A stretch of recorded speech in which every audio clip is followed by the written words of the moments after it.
just before we start the show, I want to take an opportunity to invite you to join me for the Podfluence Weekly newsletter, which is available both on LinkedIn and through the official newsletter channel. Now, if you are on LinkedIn and it's easier for you to follow there, then please just click on the link in the show notes, which will take you straight to Podfluence on LinkedIn, where you can subscribe for free and get weekly updates on Podfluence articles as well as episodes. If you would like to subscribe to the full newsletter where you'll get additional materials and, as my little incentive to you, my pre-podcast guest checklist for you to use when you're appearing on podcast shows so that you can be fully prepared every single time, then please click the link to the official newsletter in the show notes. Hope to see you there. Let's get on with the show. Welcome to episode 100 of Speaking Influence. What a journey it has been getting here. And I am going to be putting out a show next week, which is going to be me reflecting on 100 episodes, all the different people I've spoken to, some of the changes of direction that the show has made, although nothing that major, and some of the things I've learned on my journey into podcasting.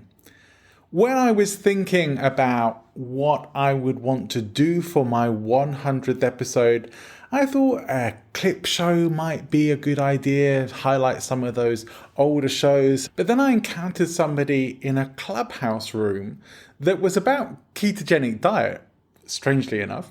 But I noticed that his profile when he was speaking talked about him being a professor of rhetoric. I tracked him down on Facebook, as I want to do as a podcaster, and contacted him and told him about my show and asked if he might be interested in coming and talking to me. He has his own podcast, which is all about rhetoric. And I've listened to some episodes. It's really interesting. And I honestly thought, who better to have on a show about influence and persuasion skills on any platform than a professor of rhetoric, who is also, at times, a stand-up comedian, and a number of other things in his life as well, some of which he'll tell us about in this show. His name is Dan French, and he's the perfect guest to mark 100 episodes of Speaking Influence with. As we hit this 100 show mark, I know that this is really a point at which many podcasts tend to start growing much bigger as people realize, hey, this guy's serious about his show and his podcast. And I guess that's true for me as well. And the feedback that I now get from people who tune into the show telling me that they really love it, they love my passion for what I talk about, and that we have some really fun conversations from time to time as well, and also some serious and useful conversations too, and that they love the kinds of guests that I'm getting on the show. Well, I hope that's true for you as well. However, if you would like to support the show financially, you'll find our Supercast page in the show notes, and you can just buy me a coffee for the month for $5. Helps to support the show, helps me be able to improve the quality of the show. Hopefully at some point it's going to allow me to batch out some of the work involved in the show so that I can do more of this kind of thing without having to spend all the time editing and making. That's up to you. There's membership levels too, and I'm releasing new courses and programs on the Present Influence website as well. If you want to check any of that out or take my quiz to find out how persuasive you are, visit presentinfluence.com. You'll find everything you need there. Let me know, how persuasive are you? For the meantime, I want you to enjoy this 100th episode of Speaking Influence with my guest, Dan French. Enjoy the show. Welcome to Speaking Influence, the show that explores the psychology and application of ethical influence and persuasion in life and business with persuasive presenting and podcasting expert, Johnny Ball. If you have an online business, you need to work on list building. The easiest way to get started for free is ConvertKit. It's recommended by industry pros like Pat Flynn, Chris Ducker, and our very own Johnny Ball. Click the link in the show notes and start building your list today. Welcome to Speaking Influence. What I want to explain before we get started is, as a speaker, as someone who does a lot of coaching and speaking, and someone who has a really deep fascination with persuasion and public speaking skills, it amazes me that it took me so long to ever hear about rhetoric and the art of rhetoric as a persuasion skill, as a tool of persuasion. And when I did, it's like, oh my goodness, there's this whole thing here, and I didn't even know it was there. And it's a whole big field of study. Loads of people do learn about it. It tends to be more applied in legal and political arenas than anywhere else. But as a speaker, as a presenter, you should know about this.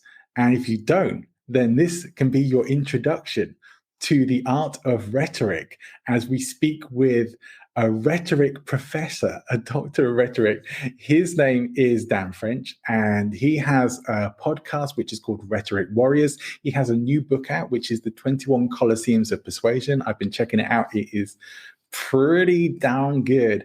And I know you're going to love this conversation here. If you are interested in persuasion skills, and if you are unfamiliar with rhetoric and you think, oh, this could be interesting, or perhaps you do know a bit about it and you would like a bit of a refresher course, you are in the right place. Welcome to the show, Dan French. It's great to be speaking with you. Thank you for joining us today. Hey, John, how's it going? It's going really well. And I have been so much looking forward to this conversation because this is the first time I've had a professor of rhetoric on my show. And I can't believe it's the first time. But I have had a political speechwriter. He was great. And I know the people who enjoyed that show, which is my most downloaded show so far, are also going to enjoy this show as well. So Dan, please, for the benefit of our audience, please tell us what you do. What is a rhetoric professor? So, real quick background. I don't know. What do you want to know? Rhetoric, or you want my entry into rhetoric? Let's start with what rhetoric is, and then perhaps tell us where you first discovered it and your interest in that came from. My simplest definition of rhetoric: it's the art of highly designed messaging. I usually set up two poles here about there are people that are expressive and there are people that are rhetorical. And expressive people tend to not work on their messaging before they say it. Like most people don't even know what's going to come out of their mouth before they say it. They hear it at the exact same time that their listeners hear it. And Right. Those are expressive people. And especially those who, like to do natural communication, supposedly natural communication. Expressive communication is valorized as that's the way you should talk. Rhetoricians never let a message out before they work on it. It's literally highly designed messaging, so that you want more control. And it's especially used when the stakes are high, when it's a very important situation, when it costs a lot of money in business to get a message out, when there's political effects on the line. And religion is a high use of rhetoric. So there's a lot of use of rhetoric in very high stakes environments. So that's the first thing, is just it's a distinction between sort of natural flowing communication versus practiced, performed, scripted, designed communication. Okay. And it That's goes all the way good to know. back. This has been studied since the Greeks. The trivium was grammar, rhetoric, and why do I always forget the third one? Grammar, rhetoric, and something. But you had to take these before you could take the rest of the courses. Rhetoric for the Greeks started with the courts, and they started to study why some people were winning and other people weren't. And grammar, logic, and rhetoric. Why did I forget logic? I literally have a seminar on logic. Anyway, so they were studying the courts, how people argued in courts, and they were seeing that some people won even if they were guilty, some people lost even if they were innocent, so on and so on. And they would abstract the techniques and then sell those as instruction. And that was the sophists. That's where the word sophistication came from. It was a school of study of techniques, and then Aristotle and Plato jumped in and were like, there's ethics in here, and should you persuade people this way? And it became a thing. And so it's been around for 2,500 years. They've been studying persuasion in public for 2,500 years. The reason why people don't know rhetoric as an academic area is because in the Middle Ages, the church got really upset with the idea of having to persuade people to believe in God. And they took rhetoric out of the curriculum. And it didn't come back up until you start getting the Reformation, and you start getting teaching like in advertising and marketing and publicity. All that stuff is baby rhetoric. It's just coming back up within new fields. And is that because when you understand rhetoric that you are armed against it as well? You can dismiss it more. You understand what's being done. Yeah, rhetoric's both an offensive tool, so it's a way of getting a message out into the world in an effective way, and it's defense. You can also take other messages down. You can depower other messages.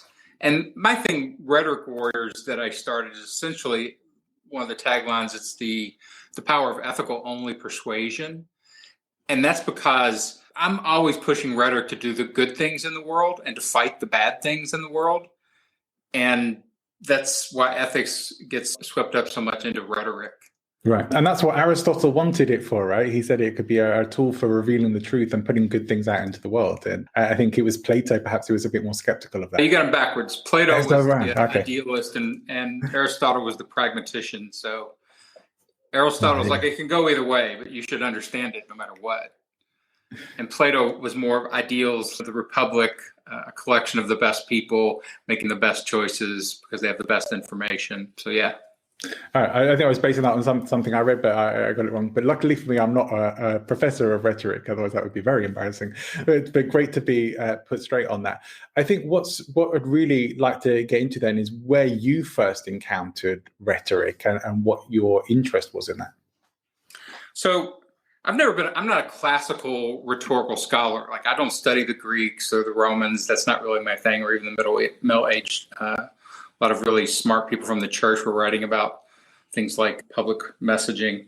But I studied pop culture and entertainment. So rhetoric can study any message for how is it effective once it's out in the world? How is it designed? What is it doing to people? And so it's literally the study of any type of public messaging. And even it goes down to private messaging too. I was a pop culture and story person. So I ended up teaching TV writing and film writing, screenwriting, because I looked at how do you abstract what, like, mainstream American film has a very strong structure that's been developed over 100 years of actually creating those types of stories. And when I taught screenwriting, I would abstract out the mainstream American film format. And I'd be like, here it is, follow the pattern and you can be a screenwriter. And then the students would all be like, I don't like following patterns. I'm like, sorry, rhetoric doesn't go away just because you don't like it. Yeah. Yeah, it's interesting. I had a guest on the show a while back, a guy called Matthew Dix, who I don't know if you've ever heard of him, but he's won like the Moth Story Slam in the US like multiple times. I think maybe very close to, or more than 50 times now. We're talking about storytelling, and he's saying like once you understand the structure of this, the stories are kind of all the same. You can predict the films, you know where it's going to go, and just once you understand the storytelling structure, you kind of have to switch that part of yourself off if you want to enjoy and be surprised by films anymore. And I guess you're saying a similar kind of thing here as well. Well, essentially, there's formal rhetoric, and it has this massive history and set of techniques and things you can study. But there's also informal rhetoric. Like, that is a rhetorician. He's a story-based rhetorician. Like The Moth, it's just like TED Talks.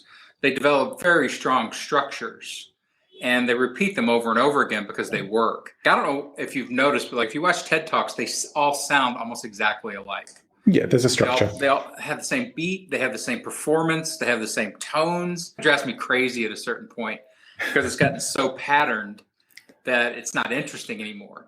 Yeah, we can probably, as I said, we can probably thank all the people who are out there training TED Talks because they probably watched all the TED Talks and they're putting out all the stuff that makes it work, right? So they're teaching other people how to do it in that format, and therefore the structure gets repeated and passed on. And when that's how everyone's doing it, that's how everyone does it, right? Well, and that's the dominant form of instruction in all rhetoric, all persuasion, all story structure, whatever. It's learning standard practices and then repeating those. The problem with that is, just like I have a marketing agency here in Austin, and almost all marketing agencies and ad agencies basically do standard practices. And they may be very good at it, but if you bring in a new type of Band-Aid to sell, they're going to put it into the system like, this is how we sell Band-Aids. And it's going to be little kids and their hurt elbows, but the Band-Aid makes them feel better because it's been standardized as a standard practice type of messaging. What rhetoricians do is come in and they see that and they're like, hey, we can get more success if we interrupt that pattern, if we add something new, if we do something different with that pattern. And rhetoricians are super aware of things like standard practices, and they try not to just use that, because it loses its power if that's all you're doing. On the other hand, if you do it really well, it's accepted by the culture. The culture is what they expect. Yeah, so the norms, it doesn't go too far away from people's expectations, for sure. One of the things that first got me interested in rhetoric, and I've always, I say always, but probably for the last 20 years or so, I've been fascinated by influence and persuasion. There was a book I came across. It was a guy called Mark Joyner, if you've ever heard of him.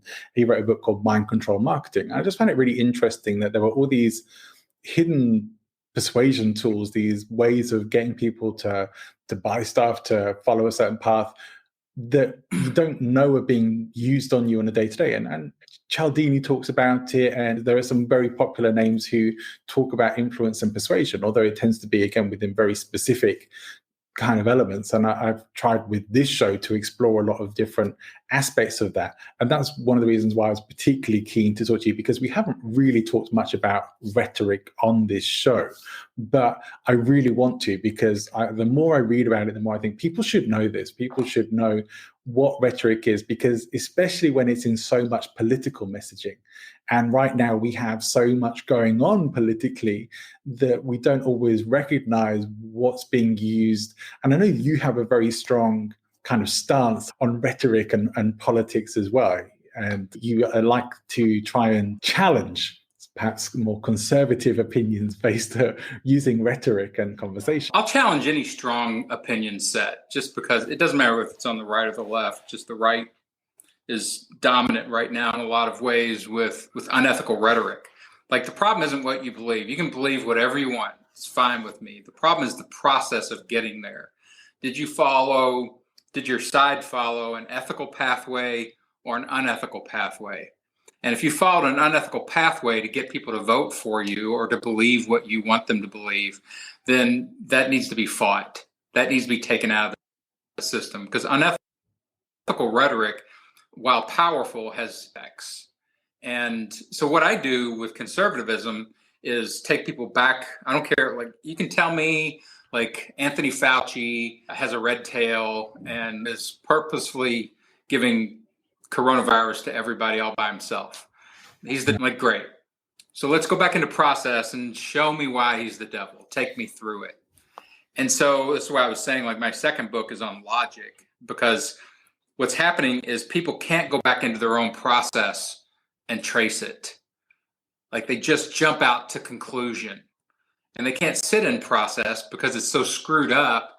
They're so untrained in it, and it's been so skewed by the right-wing media and the right-wing infrastructure that you can't go back and even clean up their thought process. And that's a problem. Yeah. Yeah. And it's the same thing. Millennials get over-triggered and they jump to conclusions. They won't go back and look at evidence or subtlety or nuance in what somebody has says. So they just judge. And again, that's an issue. That's the cancel culture thing, right? Kind of. Cancel culture itself is a little piece of rhetoric it's a rhetoric soccer ball. Like, that term, every once in a while, you're getting a new term about every week or two now that's jumping up. It's got a little bit of juice in it, critical race theory. And they'll kick it back and forth for a while, and then it'll go away. Because it can only have, every soccer ball only has so much energy in the media. Once you hear it too many times, it loses its energy. One of the things that I found fascinating when I first started reading and learning about rhetoric, and I didn't really understand perhaps quite how it fitted at first, was about logical fallacies and cognitive dissonance and biases and things like that. And the more I started to understand, the more I recognized it. But it is important to know that stuff for making rhetoric work. You talked about logic a few times, but I think, again, most people probably don't know what logical fallacies even are, same as most people probably haven't heard of rhetoric unless they've had a certain kind of education. Yeah, most people don't even know what logic is. They've heard the word and they think they know what it is, but they don't know what it is. If you ever go back and actually study real logic, you'll want to stick your head in the sand for a month because it's so tedious. Like, mathematical logic and propositions and propositional logic is so tedious. Yeah. And when I try to teach logic, like, even just moving back into the surface structures that keep logic together, like I mentioned just there, like, a conclusion is at the end of logic. You don't start with a conclusion in logic. You start with a proposition, or even before that, you start with, a question. And so if we ask the question, is Tony Fauci credible? Is he reliable? Can we trust him? That's where you start a logical process. You don't end it with, you can't trust Tony Fauci. Guy changes his mind all the time. No, you just ruined logic. Now we have to go back at the beginning and move our way through it. And because we're used to consumption thinking, like speed thinking, from many topics with horrible information being dumped in there, we just reject logic entirely. And so if you go back and get in training in rhetoric, you're going to get some training in logic. You're going to get some training in argument. You're going to get training in story. That's why the book is called 21 Coliseums, because every one of those is a strong area of persuasion that you need to be trained in if you're going to be a master rhetorician. Because you have to understand, I'm losing here in logic. I'm going to jump over to relationship. Like, I can't convince you with words or logical thought. So I'm going to create a good relationship with you. And if I can make that strong enough, then I can go back later over to logic and I can start taking you through that a little bit. Yeah. Do you think that the same processes that you come to believe something with have to be the same processes that you maybe can be disabused by, or is it really following a different path that's going to help people to change their minds on things? Change, like going in, you're talking going in and doing like retrieval or... If you were looking to try and lead somebody to, like, say someone has a very clearly wrong belief that they've been given, perhaps they've been watching Fox News a little bit too much, and so it was fairly easily debunked. What's the process really for helping them to debunk it, to see the truth of it? There's a really big difference in debunking something and changing somebody's brain. Like, you can, if somebody's off logic, so here's one of the weird things about logic. It looks like it's a real thing. It looks like it exists in the world, but you can overlay skewed logic right on top of it, and it looks almost exactly the same. And this is the big problem people are having right now. My second book is called Why America Can't Think, especially why the world can't think. But it's because skewed logic has been laid over top of regular logic. And once your brain can't distinguish between those, then you can't use rationality anymore to make your decisions. And you can't use rationality to pull somebody out of skewed logic. It's really hard. So you have to move over to something else, something like story, or ethos, where I use my character, my leadership of you, the fact that you trust me to pull you out of something. Even like the way people deprogram people in cults, you have to get people away from the cult. You have to isolate them with people who are going to talk rationally again, and slowly their brain will start to reorient. But the human neurology will adjust constantly.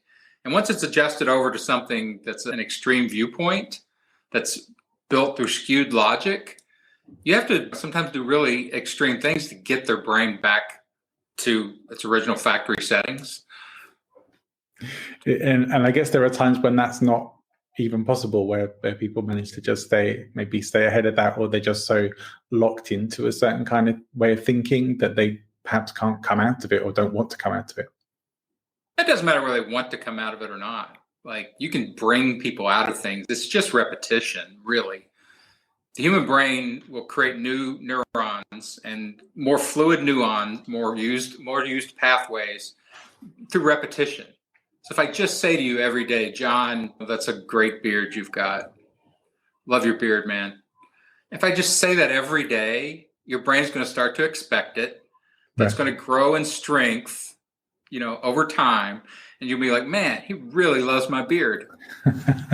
And that's just going to start existing in your head as a thought pathway, whether you want it to or not. Like, when I do all sorts of things with conservative thought, but one is, if you want to start people to move them off what you talk about, like where they get trapped into a thought pattern, you can use thought thorns, as I call them. So if you can put a little thorn, a little painful thought that goes against what they believe into their head so that it comes up when they're exposed to this stuff, it lowers the experience for them. So for example, Fox News which is clearly, if you understand propaganda, if you understand brainwashing techniques, things like this, they follow the techniques almost exactly. Yeah. And they're very good at it. Okay. So it's not a news organization, it's a brain training organization. Right. It's what they do. They train brains. They train them to be very highly emotionally triggered, to be conspiratorial, because that's the things they do over and over again. They sell these stories over and over again. So if I want to put a little thorn in there about Fox News, I'll say Fox News isn't even an American company. Like, it's a foreign company. The guy who started it, Rupert Murdoch, is Australian, and then he became British, and then Ronald Reagan just tested him with a magic wand and made him American so that he could own a major network. Who else, what other country would we allow to have a major network, a fourth major network in America? Like if China had come over here or any Middle Eastern country and said, you know what, we want Al Jazeera to be the fourth network in America. It would never have worked. It only worked because Rupert Murdoch's white and because he mimicked all the news things that were already there. And we couldn't tell the difference between white people. It's all they're white. I guess they're just like Cronkite. And so it's a foreign entity. It's a propaganda machine that we allowed to be in the middle of our country. Yeah. Why would we do that? Recently, there's been an attempt at a UK version of this, which they've called GB News, but it doesn't seem to be doing very well. That's why I say thankfully. It seems that one of their key presenters has already left, and their viewing figures are really low. Hopefully, it stays that way and disappears pretty soon. But it's very much the same fallback. But we see that pop up a lot everywhere. But it is pretty dangerous, right? There's stuff in the world.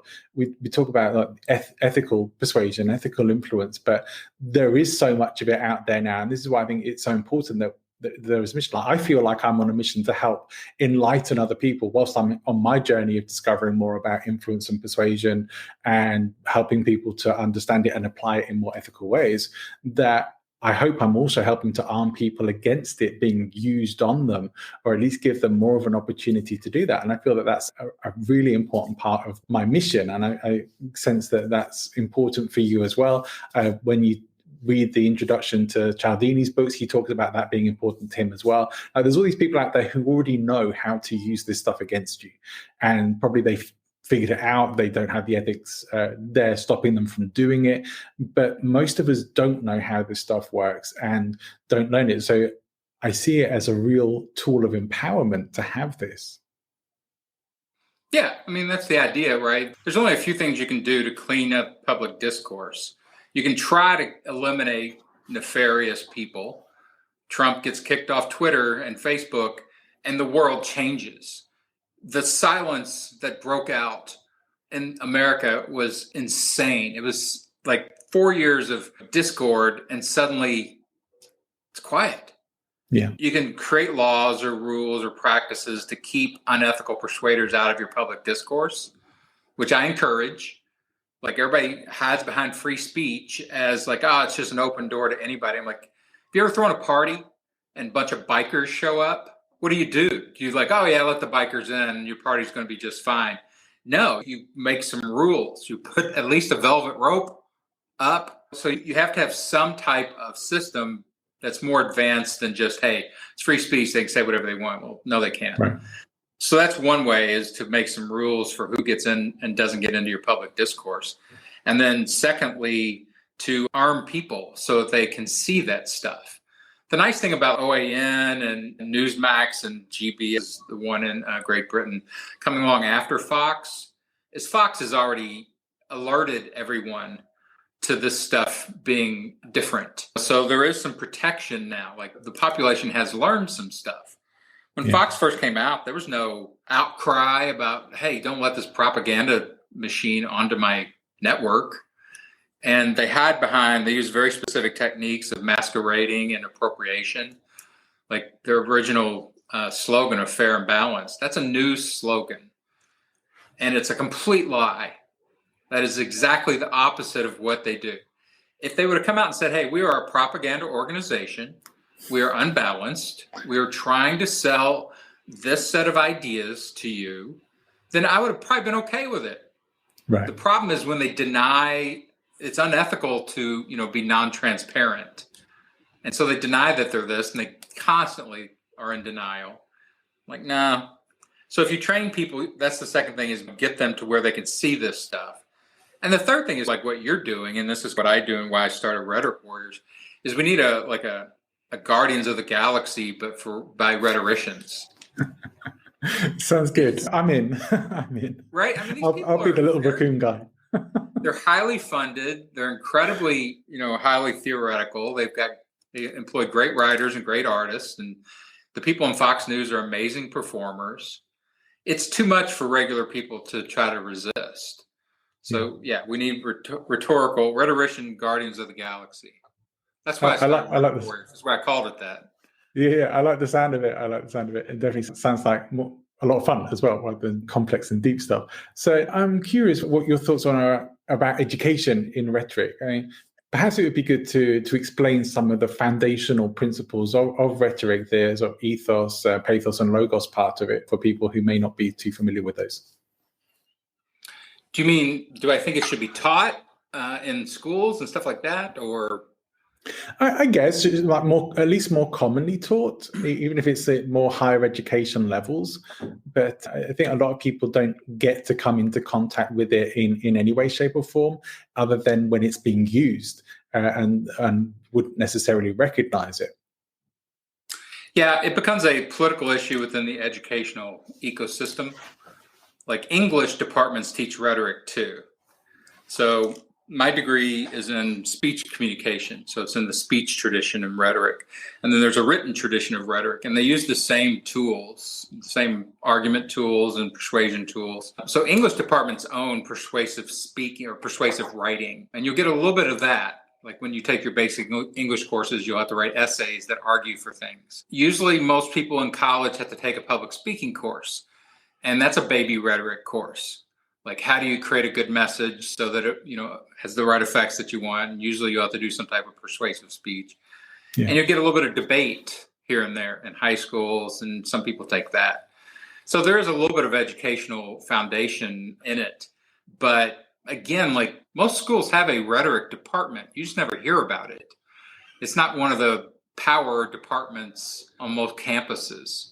Communication studies is more known than rhetoric, which is a subset of communication studies. I don't know. That was kind of my thing. Like I was a professor for 20 years and I taught 18-year-olds about rhetoric. And then they're like, yeah, whatever. And they forget it and they go on with their lives. Right. And when I stopped teaching around 2000, I decided I had all this stuff. And it wasn't until Trump showed up, Mr. Rhetoric Viking, and broke politics like a big piñata. And I'm like, people need some of this stuff. So I move it over to like podcasts and books and online courses and things like that, because that is available now. Like podcasts, I think, is an amazing way of distributing information. I have 20 interviews on my podcast with hardcore rhetoricians. And if you just listen to those, they're an hour and 15 minutes long, you're going to learn a lot about rhetoric. I have a friend who I went to grad school with, and she was in interpersonal communication. And she sent me a note that said she had listened to all the episodes about rhetoric. And she's like, I learned way more from these podcasts than I ever did in grad school.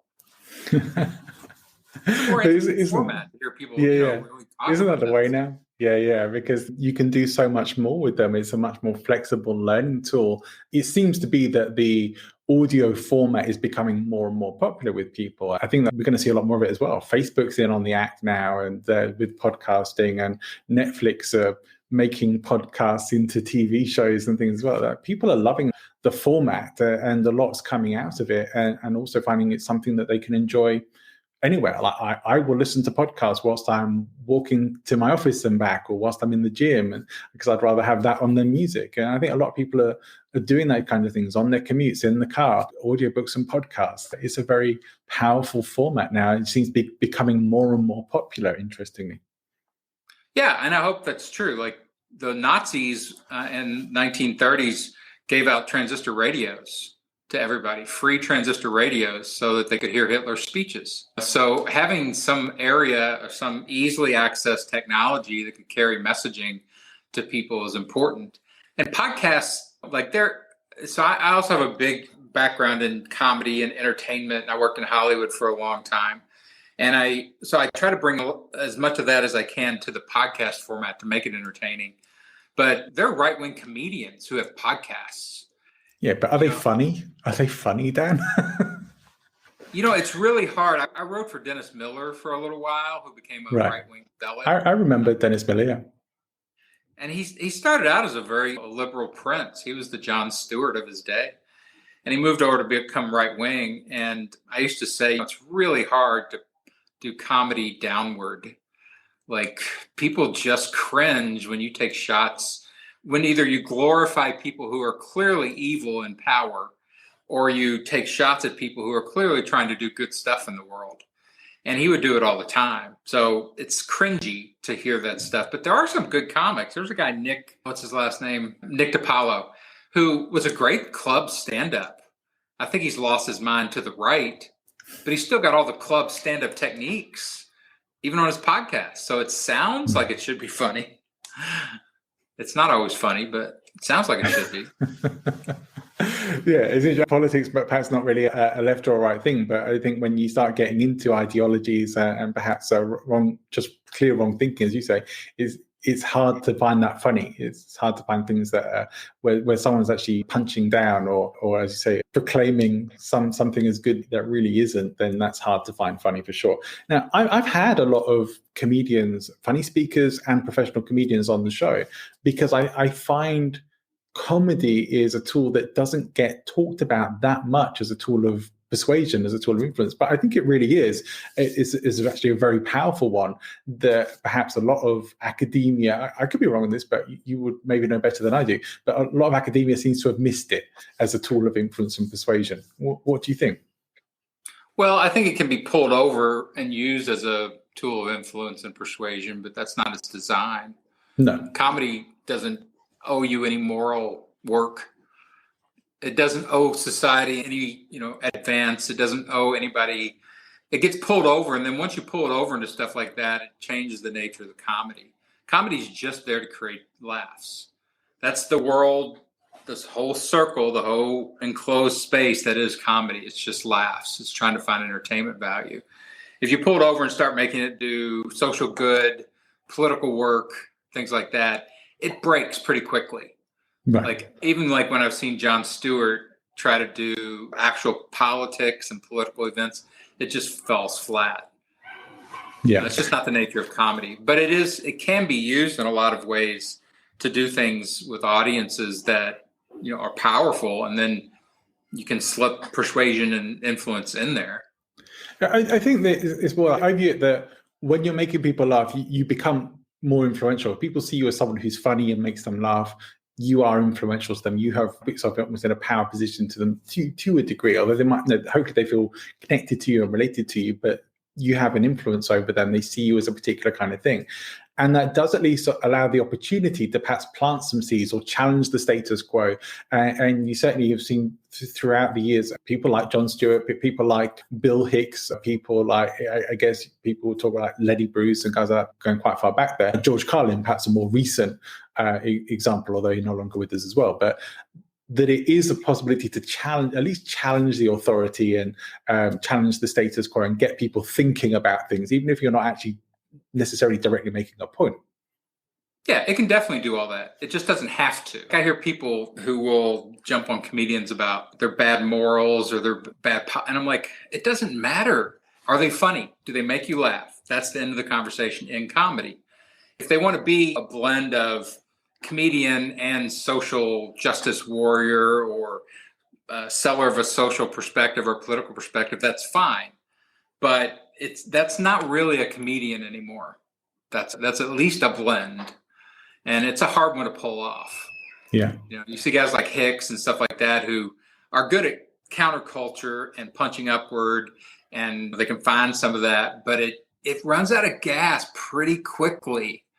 Like even Carlin, the last 3 or 4 specials Carlin did were more like an old dude grousing and bitching than straight up stand up anymore. If you watch it, there are far fewer punchlines and much more just general irritation. So comedy is it's a very specialized way of talking for human beings. And I typically, it's not that I resist it being used rhetorically, because I use comedy as rhetoric. Like I use it to do information, especially like when I bring conservatives on my show and I do conversions. I use a lot of comedy because it makes them feel comfortable, and it lowers the stakes, and suddenly we're having fun instead of fighting each other. And those are all comedy techniques, but it's really just a specialized way that I use comedy. It's not, I don't expect comedy to do that for me all the time. How many conservatives have you converted then, would you say? Oh, every conservative I talk to, I convert. Yeah.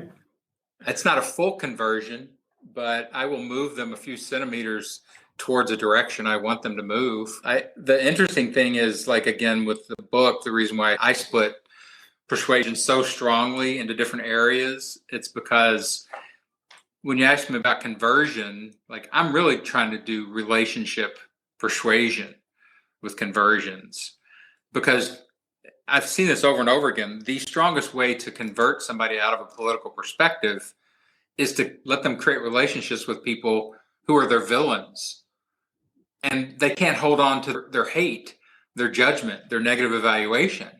Once they get in and like, oh, I kind of like this guy. I kind of like this trans person or this poverty, whatever it is that they've been told to hate. If they meet them and have a relationship, it converts them off that stance. Yeah. So that's the strongest way to convert somebody from politics. And so even just meeting me, and I don't identify as a liberal, like I identify as a comedian. I would choose that as my political persuasion as well, if that's an option. Yeah. Yeah, right. The only reason I really like liberals better than conservatives is they laugh much easier. Oh my God, conservatives don't like to, they're so triggery. It's no fun. Yeah, that's somewhat true in the UK now as well. Although I don't think it quite used to be. I think they used to be able to find some humor and perhaps even laugh at themselves a bit. And now the similar things have been happening in the UK where like satire and stuff has been attacked. Like there was a fairly popular satire show that was running. I've had one of the guys who was on it on as a guest as well on the show. It's called The MASH Report. It was a great little show, but I guess it came across as being left-wing, and it got pulled because the government have a lot of sway with the BBC. Everyone's having the BBC, right? And so because of that, this show ended up getting cancelled.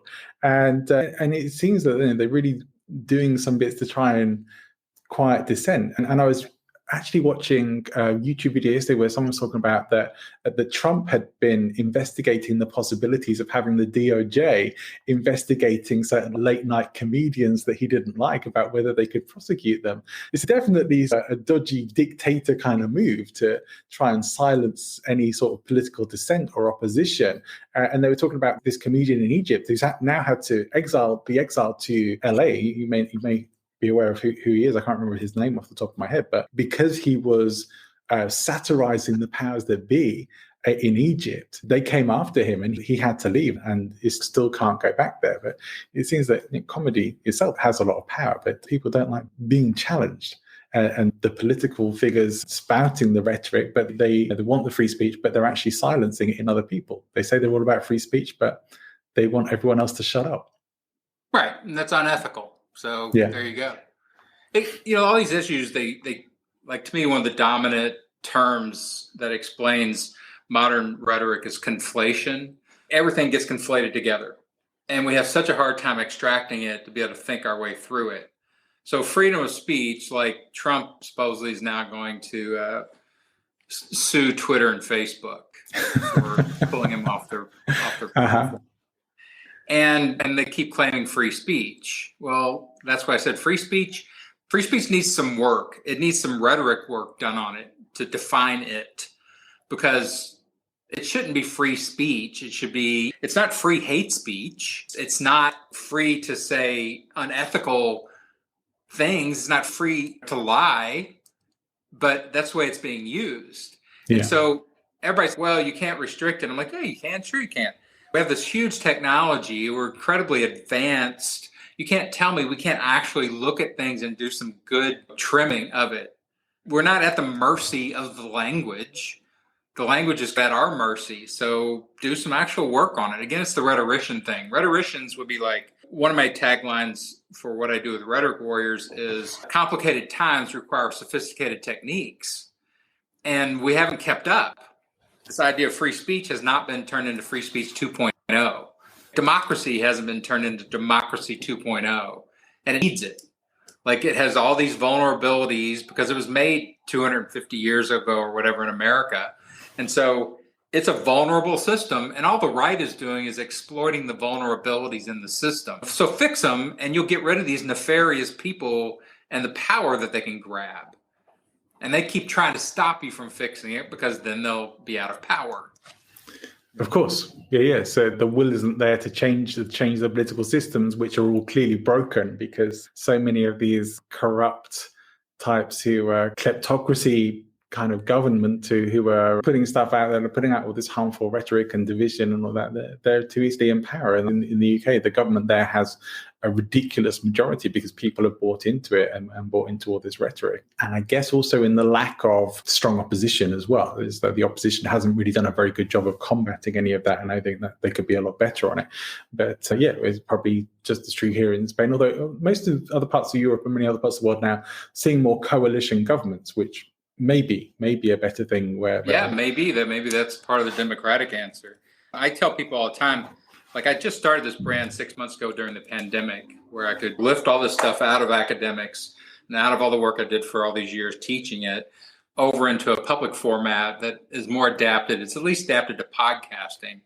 It's not completely adapted yet to like quick media like Twitter and Instagram and things like that, which wants consumption messages, like really short and singular. But training people, even the left, training Democrats, training the left against nefarious, unethical persuasion is not an easy thing. It's not easy to fight this, and they're not ready. They are not trained. They are not rhetoricians. They're politicians.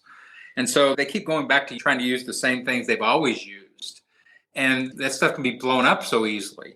Like, the only reason Biden really got elected here is because he had 40 years of history, and he's a white guy, he's male, he's super familiar, everybody knows the brand. So all the people that on the right couldn't hate him as much as they could hate Hillary.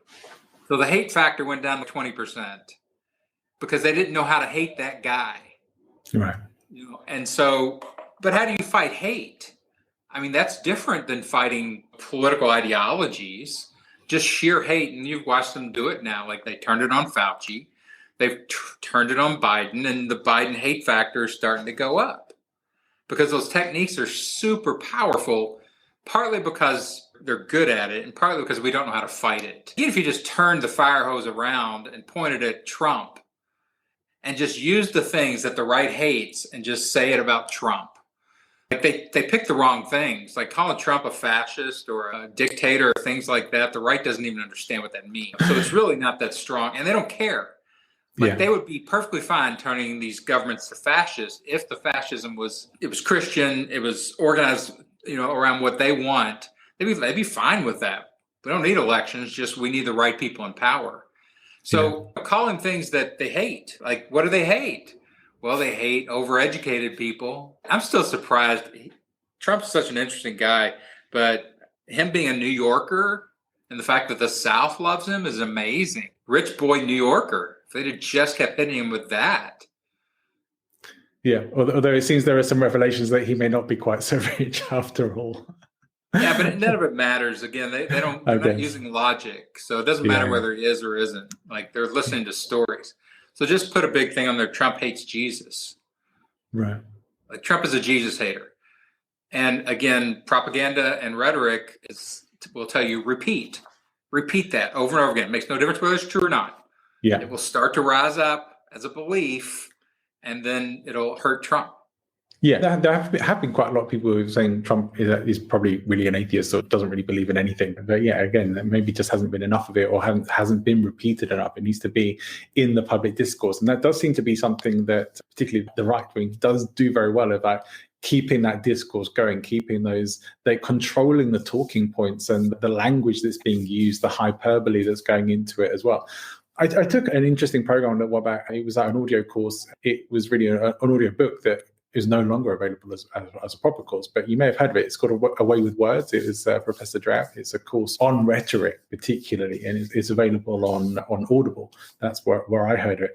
And he was talking about some of the things like, one of the things I found particularly interesting was saying that particular rhetorical devices, when overused, people do start to become immune to it. It weakens them and they're not so effective anymore. Things like the tricolon, for example, the three power of three thing, that if it's overused, people get a bit, oh God, another one of those. It loses a lot of impact and power. What are your thoughts perhaps on the effectiveness or perhaps some of the differences or where you see rhetoric going, like what's changing there, what was effective before isn't so much now? I start the book with this kind of 5-level separation of rhetoric into like theory, strategy, tactics, situations, and then specifics.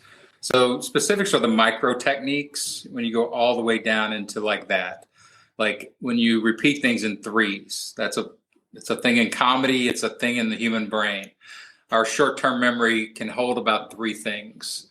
And so that typically is a good pattern if you're going to be using messaging on humans. But take the insult thing. So Trump is a insult person. Like he insults. That's one of his techniques. Yeah.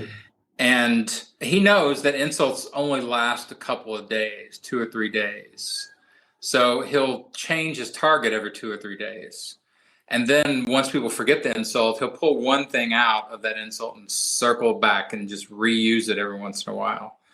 So if we know that Trump is an insulter, I used to call him the insulter in chief. That's what he does. Yeah. Well, how do you counteract insults? The rhetorician in me is, okay, great. I've now identified one of this guy's tactics. I need to counter program to that tactic. So I think if Hillary Clinton had just hired a really good insult comic to give her some good lines for the debates, she'd have probably won. Yeah. Who, in your opinion, would be a good insult comic for her to have hired? Oh my God, there's so many. There's a guy here, Dave Attell, who is just, I used to call him the filthy poet. Just a master of these really sharp one-liners, and that's what you want. And if you just hired that guy, look, we want 300 hardcore insults about Trump.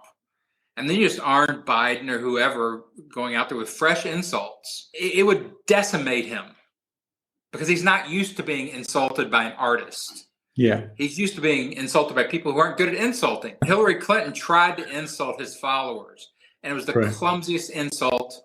Basket of deplorables. That was pretty poor, yes. Basket of deplorables. That sounds like it came from the Middle Ages.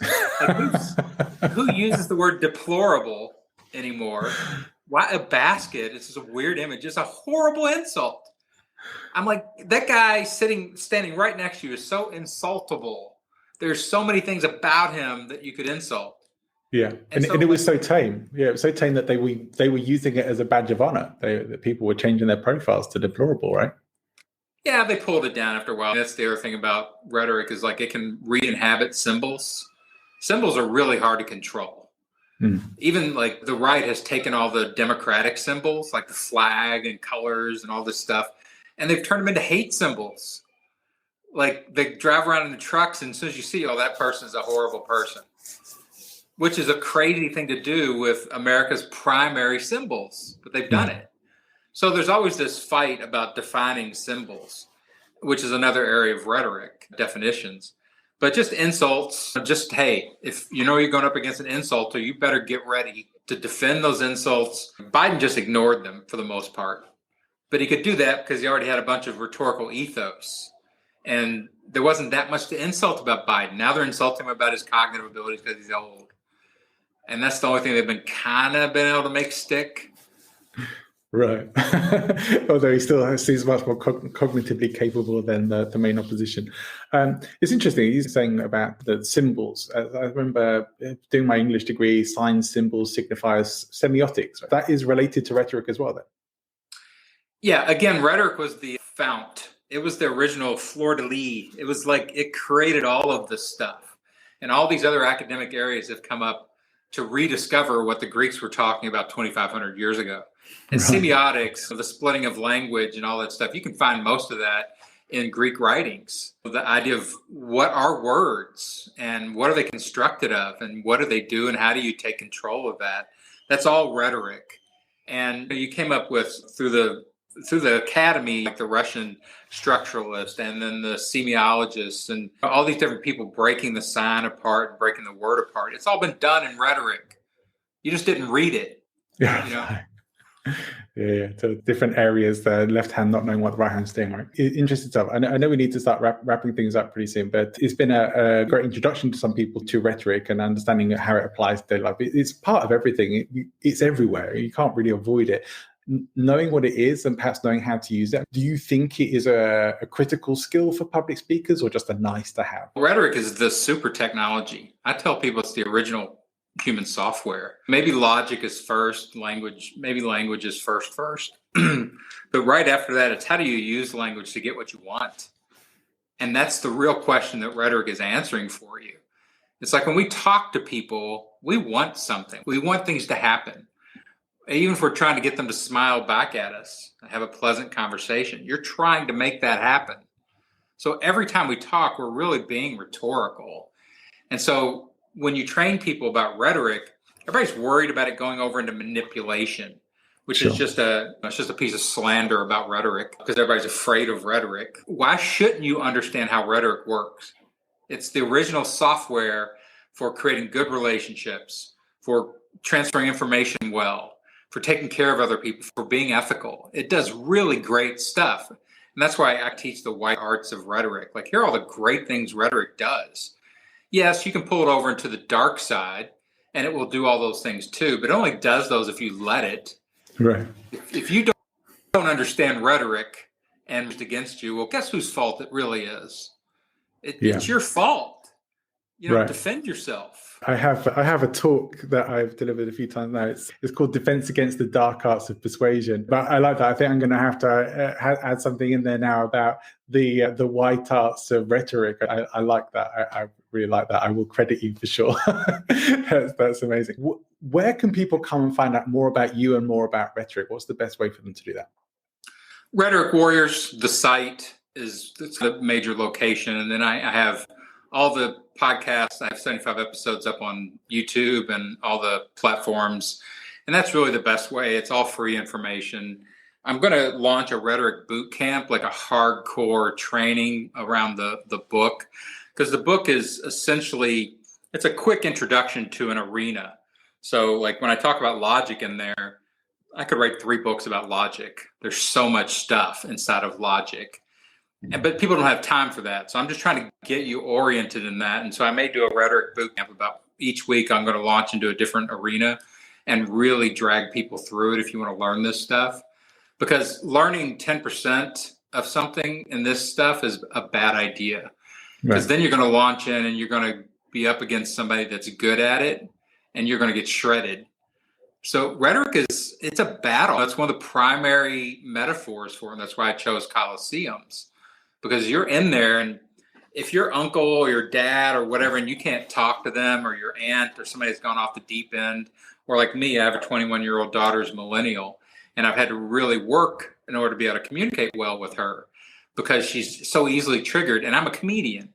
Comedians do what I like to call stomping through the minefield in clown shoes. If they find something that's triggerable, they want to explore that energy.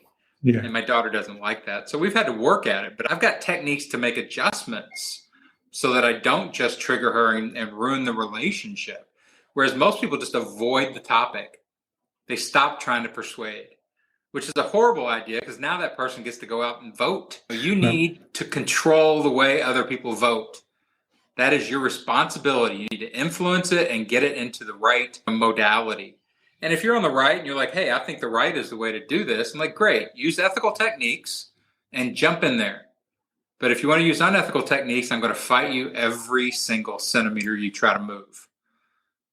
Yeah, So, bring some honor back into the system, and that's definitely a good thing. I love that. I would certainly be interested in taking a course like that myself. But in the meantime, people can arm themselves with 21 coliseums of persuasion, and it is a great read. And I haven't completed it yet, but I'm enjoying it, and I'm learning a lot from you, and certainly look forward to learning more from you as well in the future. This has been a really delightful journey into rhetoric, and hopefully a good intro, a good reviser for people who are already a bit familiar with it. I want to ask you, are there any other books or resources that you would recommend? I think I will sort of leave it to more about perhaps rhetoric or logic that you think people should check out. somebody asked me this recently. I think most of the problem with rhetoric is that it's either deep academics or it's textbooks. There aren't a lot of good mid-ground sources, and that's one of the reasons why I started writing some of this stuff. If you want to go to the original Aristotle, the Rhetoric, it's deep, it's intricate, it's hard to follow, it's got a lot of stuff in there, but it's great. And then recently, Cialdini, I think, has a good review book. It's a good review of persuasion. So I think it's a really interesting book. And if you want to read fun stuff, like really good philosophy written by a guy who's so smart and such a great writer, but he's super academic, Kenneth Burke is the primary saint of rhetoric for many, many people in the rhetoric field. And he has books like Permanence and Change. It's one of my favorite books. Attitudes Towards History. He has probably 10 or 12 books that are just amazing. And when I read them, it takes me so long because every paragraph has 5 ideas in it that I'm like, oh, I got to learn this. I got to remember this. Excellent. Yeah, I definitely like the sound of that. It's going on to my reading list. It will be in there. I look forward to checking that out, as well as reading more from you. Dan, it's been a real pleasure speaking to you. What would you like to leave people with? If there's at least maybe one thing that people take away from this that you'd like to leave in people's minds, what would it be? It's okay to persuade people. You should learn it. You should take responsibility for it. It's not unethical. It's not manipulation. It's absolutely necessary if you're going to be happy, if you're going to be successful in business, if you're going to create a good politics, if you have a social issue that you want to push. Learn how to persuade. Just yelling at people and being expressive and passionate does nothing. Add some, sophistication, some learning so that you can be effective. And the more effective you are getting good things in the world, then the better the world is for all of us. So I encourage you to learn more rhetoric. I certainly will be. I hope other people will be as well. Take up the challenge and let us know how you do. Tell us how you get on with your journey into rhetoric as well. Dan, for me, this has been a real treat because I love rhetoric, and it's been a delight to speak to someone who has expertise in this. And I've learned a lot from this. I hope other people have as well. Thank you so much for coming and being my guest on Speaking Influence. Yeah, absolutely. Thanks for tuning in. I hope you've enjoyed the show. If you did, please make sure you put something into action that you learned here today. And of course, subscribe to the show if you haven't already done so. If you'd like to support the show, one of the best ways for you to do that is to share our episodes with your network. Now, of course, share the episodes that you love, or perhaps more than the ones that you don't, but word of mouth makes a huge difference to us.